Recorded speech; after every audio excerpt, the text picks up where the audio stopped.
everyone. Am I audible? Cool. Right. So, okay. I am Syed Dawoud Sheraz. Yes, same person, one person.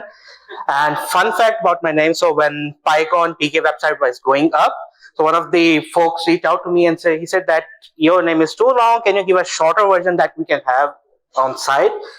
So yeah, and my topic today is mysterious world of Python float arithmetics. I think the talks today have been really amazing, really interactive, and I'm a bit sad that I'll be showing some boring math-related stuff. So please stick with me. I think the agenda here is we're talking like what is mysterious about floats, how are these numbers represented in base 2, base 10, and mainly the hardware, and how Python fits in this entire picture. Who am I? Again, Syed Dawoud Sheraz. I am a software engineer working with Arbisoft. I think 6 year in June it will be 6 year that I'll be with Arbisoft. So it has been a pretty exciting journey. I've primarily been associated with edX and OpenEdX, but I work with a few internal Arbisoft projects. I don't like React and JavaScript, even though I have to work with that, but primarily it's Python and Django. Pycon Pakistan is my first in-person conference experience. I've been fortunate enough to present at Pycon Australia, DjangoCon US, but it has been remote. So it's my first in-person experience, a bit nervous as well, but let's see how it goes. And with that out of the way, let's begin. So here are very simple one-liners related to that we can execute on Python, and they involve floating number in some capacity. So on top we have 0.1 plus 0.1 plus 0.2, and we're checking if it's equal to 0.4. Down is another like addition of floats. Down here it's multiplication of floats with an integer. So you can see that in each of these one-liners, floating number is involved in some capacity, and there is some sort of arithmetic operation. If anyone has laptop up, they can like try to execute one or two of these and see if the output matches the expectations. So for first two, you might expect that it should be true because we are just adding and comparing the values. On the other two, it should be the simple output. On here, again, it should be true. And the rest three are simple numbers. So let's see if someone executes any of these and which one like are expected and which one aren't.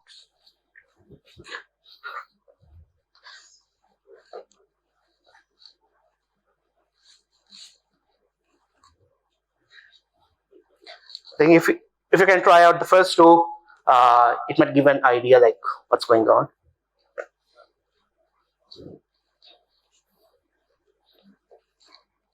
Cool. Anyone? True and false for the first. True and false? Really? Shouldn't be true here as well? Sure. But false. Oh, okay. Yeah. Yeah. So out of these 8, only 3 would have the expected out, so to speak, and the rest 5 they don't have the expected outputs. So here it's true, like it makes sense, but here it's false. Here when we multiply, we get like this really long repeating in characters, but here it's 100, like multiply 0.357. Here it's 1000 multiplied 3.7. Here it's well good 357.0, but here it's not. So that is something mysterious with floats. What's that? Like what's going on here? Before we get to that, there's a bit of boring mathematical concept that we have read in academia here, but it's good to like talk a bit about them. Fractions. So in maths, we use fractions a lot. It's like to represent a portion of a whole thing we get a pizza, slice it into 8 pieces. One slice is like 1/8 of that entire pizza. We have represented as A or B. A is numerator, B is denominator. And there are a few examples of like fractions that we have, like 1/2, 3/5, 9/10, 9/101. Decimals are the numbers that have a whole part and a fractional part separated by a decimal point. So, for instance, on 3.1415, 3 is whole part, 1415 is fractional part, and is this decimal point.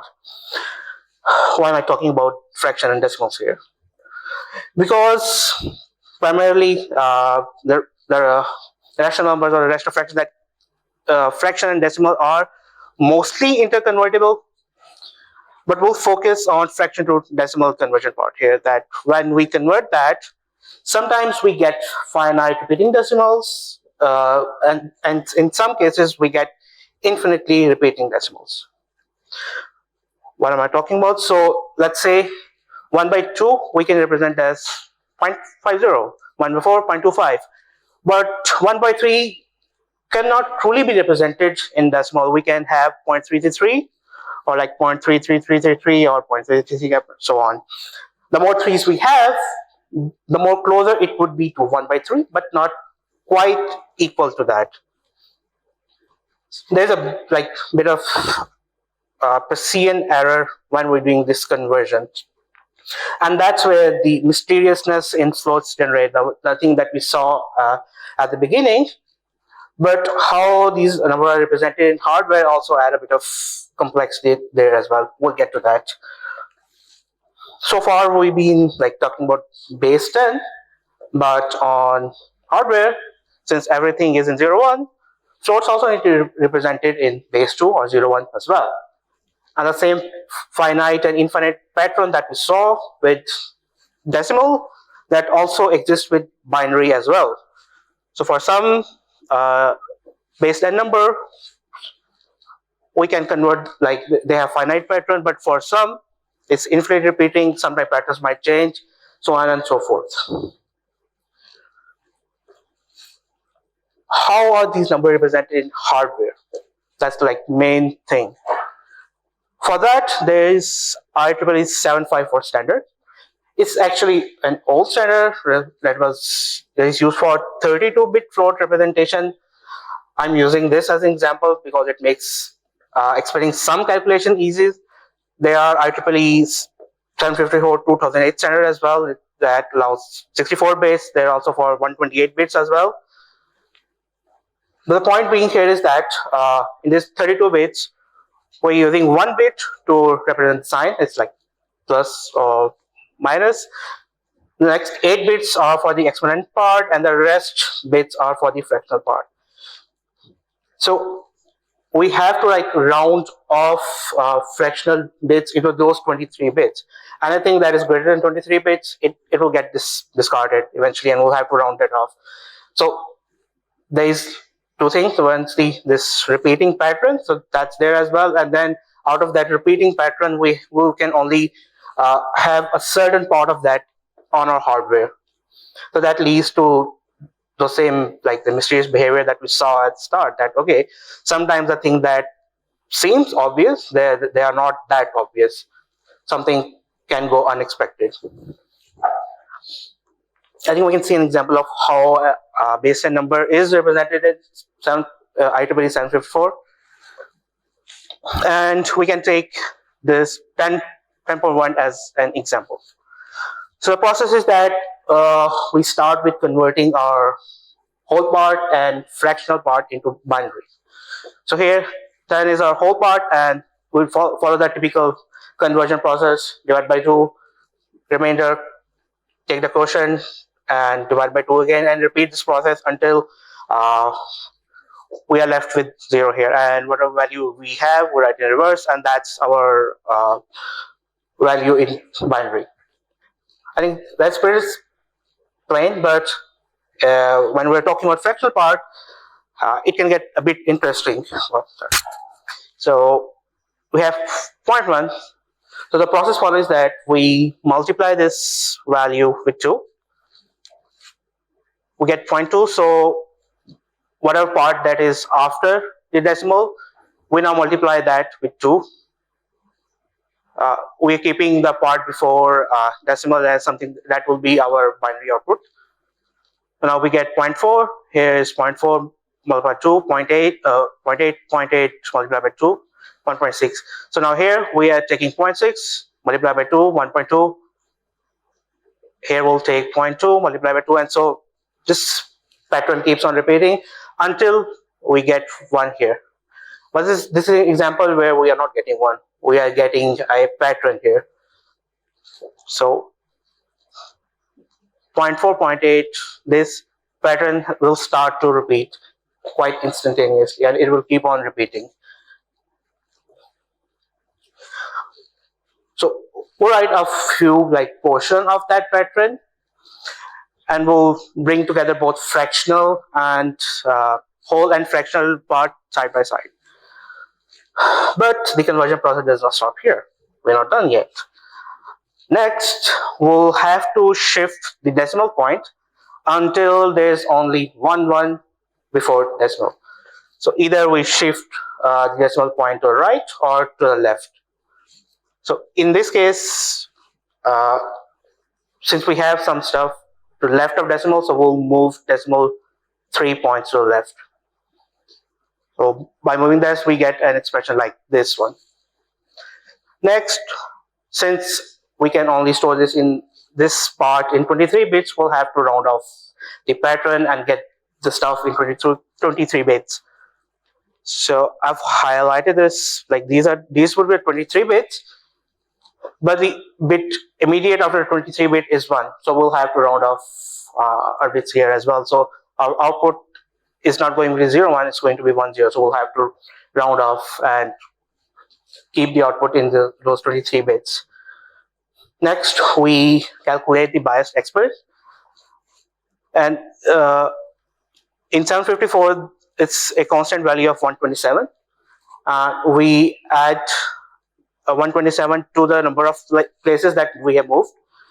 This was 3 points moved left, so we add +3 here. If it was the other way around, then 3 would be subtracted there. We get 130 as a value. We convert that into binary, and then we combine everything together. So we get sign bit 0, exponent 8 bits, and the 23 bits of the fractional part, and we assemble that, and then we get this entire value in IEEE 754 standard. And there's this website. I've added the link in the slide, and this gives the representation of whatever number you add in 754, and it also tells how much of conversion error is there in this number. So whenever we are converting a float into binary, there is a high chance that there will be some error during conversion, and the value that we are getting in binary would not be equal to the value that we had in decimal. Pretty fun. So if we summarize this process, the conversion process, that we convert whole and fractional parts into binary, shift decimal, round off fractional part, add bias to the exponent, convert exponent back to binary, and then assemble everything together. So that's how we get to the floating representation in hardware. Ooh.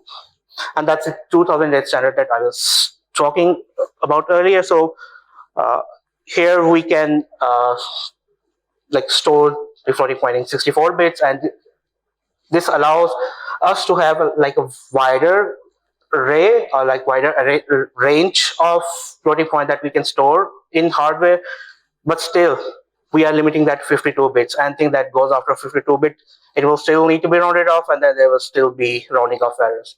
And same will be the case for 128 bits as well.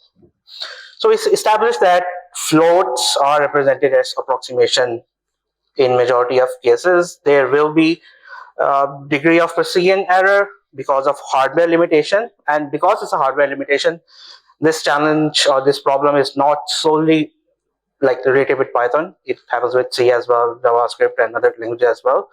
But what is it that Python offers to us that we can use to work around this problem? We know this problem will remain there, but there must be some tips and tricks that we can use to play around with that. And Python provides a few fun things that we can use. And we'll start with the built-in fraction modules. So that's how that thing was started at the start, fractions and decimal, that they are interconvertible. So if we're working with floats, we can use fractions as well because they are convertible. So it's better to work with fractions if we can, perform arithmetics on those fractions, and then we can format those fractions into floats if needed. And the fun thing about this module is that it allows to create fractions in a variety of ways. So you can provide strings as well, you can provide integers as well, you can perform the operations as well, you can do comparisons, all sort of things we can do with the fraction module. And whatever thing that we want to do with floats, more or less we can do that with fractions as well. Decimal module is a bit related to floats in a sense that it follows the same standard, but it gives programmers like ability to handle the precision explicitly. So we can like decide how many precision places after decimal we want our number to be in. And just like fractions, decimal module can be created from different data types that we have in Python, and we can perform the same sort of arithmetic operations on them as well. This with decimal, we get this really cool get context method, and it provides the information of like how many precision points are there, how's rounding happening, stuff like that. And here we're having decimal on 2 divided by 7, and we get a decimal expression. And one thing that I like to point out here is here decimal 2 by 7, we're getting this value. And here we can change the precision like explicitly. Here's precision is 8, but when we're doing decimal 2 by 7, we're getting this very large value. So there's still some surprise factor there.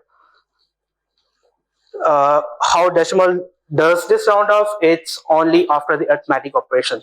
So small difference here is that we are converting this fraction into decimal directly. But here we have decimal 2 divided by 7. So here we are performing arithmetic on a decimal. So that's why it's rounding off here, but it's not here because we are creating a decimal directly. So even though decimal module is here, there can still be some surprises there as well. Round function is something that I think most of us would have used in some capacity or another. So we provide a number and the precision places that we want, and we round off manually to avoid unexpected results. But with round, you can also go wrong in some places. So here, this is example from start, like 0.1 plus 0.1 plus 0.1, we're rounding off to two different places, and we're getting true as expected. Here, we're doing arithmetic on a bunch of rounds, and we're comparing that with round 0.3. But here we're getting false here as well, because we are rounding the expression and then performing in the arithmetics. So it still gets into that weird state of unexpected results sometimes. But here we are performing arithmetics, we're getting our sum to be that unexpected state, and then we are manually rounding off that to the places that we want, and then we get the desired behavior. Math.isClose is also a function that we can use to check if the values are close to each other. So we provide two values and then two arguments that are useful are relative tolerance and absolute tolerance. Relative is the like maximum tolerance that we can allow between those two values, and absolute is the minimum difference. So let's say we have two numbers, so we can define a threshold that at minimum this is the difference that we can allow, at maximum that much difference that we can allow. And under the hood, it's working something like this. The documentation of this function, like this on Python official docs, was not really great. So at the end, they just added that this is how it's working under the hood. And I also had to use that to understand what was going on. It was a bit weird. I thought, like, what's going on with this? I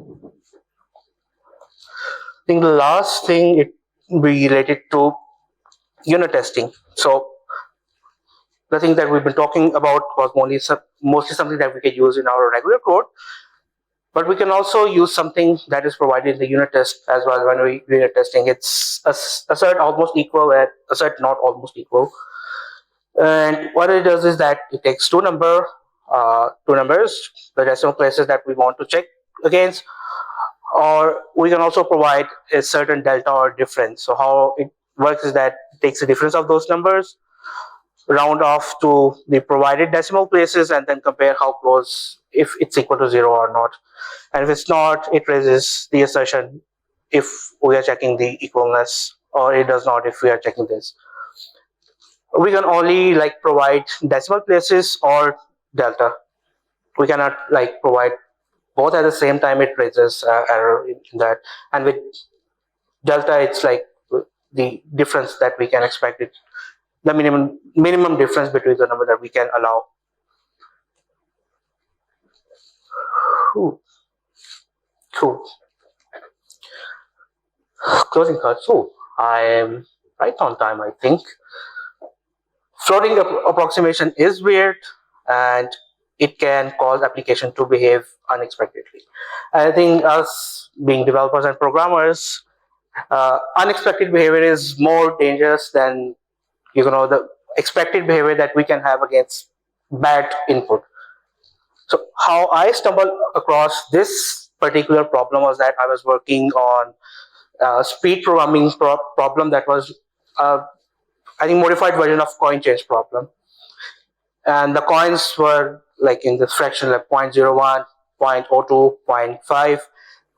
And code was working as expected, but there was an infinite loop that was not stopping for some reason. And I was, because there was time constraint as well, pressure situation there as well. So best option, print. Let's see what's going on with the results. And first 4 or 5 results were printing as expected, and then I started to see this long repeating patterns, and I was like, okay, this is weird. I haven't seen this before. So then I had to use round to get the result that I wanted. Sadly, I could not make that before time. So good luck for the guys who are into the speed programming world. The idea is that because of hardware, there are limitations. There are limitations in hardware, and we cannot represent floats. How you can say that in their entirety, there will always be some sort of Persian error. So it's better to acknowledge that, play around that, and have our code handle those challenges explicitly rather than be surprised by it in production. Here are a few links of this problem. There's a yeah. Python docs also have a special page for that as well. So yeah, if you want to get in touch with me via LinkedIn, read something that I've written over Medium, even though I don't write actively anymore, but there are a few things there. The code is already, the slides are already there on GitHub. Thank you very much. Questions?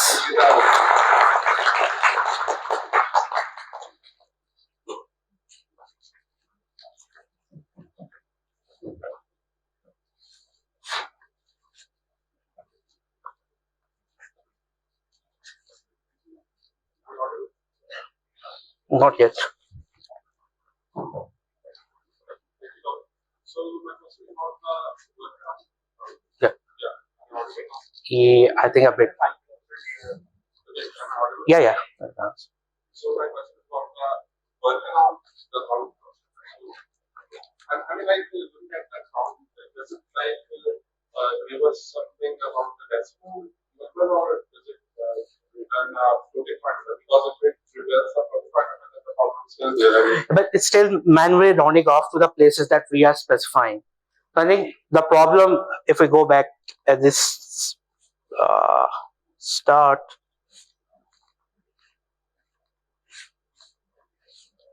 Here, it's doing that implicitly. We don't know what's going on at the back end. It's giving us that like big number. But with round, it will explicitly round that off to the places that we provide. Well, let's say if we want to round off to 2 decimal places, it will explicitly round off that to those values. So we are explicitly setting our expectation in the code in that regards. It will still be a float, but we're still uh, explicitly setting or converting the number from this, let's say, to 35.70. Right. So, I mean, like about the decimal number, does it relate to anything with the decimal concept that we have in mathematics? Because I mean, the decimal is taken as a literal number. So it uses the float standards, IEEE's standard. It uses those same standard, but it gives programmers the ability to manipulate precision, how the rounding off is happening. So it's like giving control to the developers how we want the behavior to happen. It still uses the same principles of float, but it gives you control. That's the main difference. And just last thing, do we have any performance comparison between like floating point and the decimal? I haven't seen that personally. That can be a next fun talk for you that you can present at next Pycon.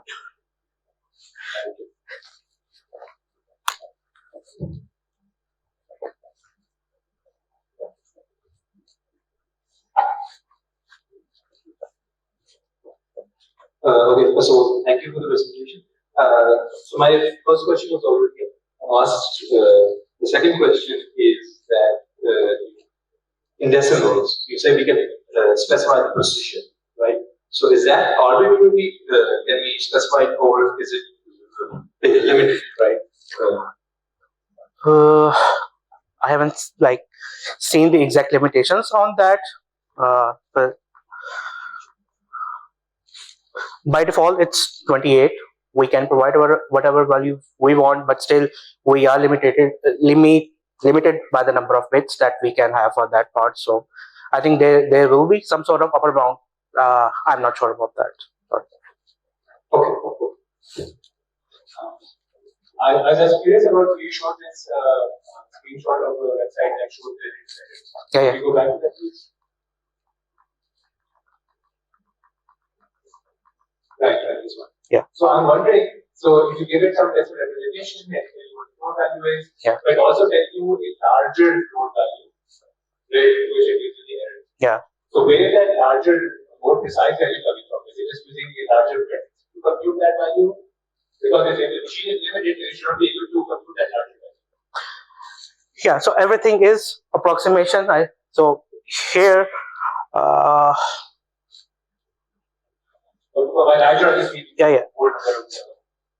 I think,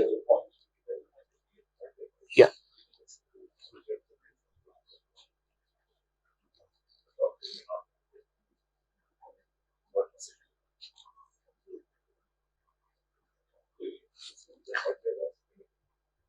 So whenever we type some number on shell, we can actually see the actual value that it would be there. So I think if you type 10.1 on shell, you might get the same long number. But Python only shows the approximation of that on front. Okay. Sorry, but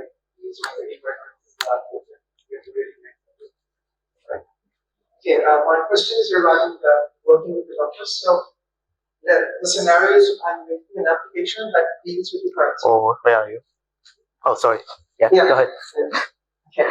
My question is that I'm making an application that deals with the currency. So normally it's rounded to 2 digits. So now we have an unexpected behavior of 0.111. Is there a way to set a global setting for the precision, or do you have to take care of every line of code that I write? I think if you're using decimal, we can set the global precision in that if you're using decimal. But if you're not, then that you'll have to get rid of that. And in the slides, I think I have that link. I hope I have. But there was this really cool likely that it had real world examples of how floating point number caused issues with production. And one of the particular example was using with pedometer. So per, people would walk a few steps and the value that was being added was in floats. And at the end of year, the value that should have been there, it was not there because of this the same floating approximation. I'm not sure if I've added that link among these links. I'll have to double check that. Uh, but if I've missed that link, I'll update the slides and push them back on GitHub. Thank you so much, Dawoud.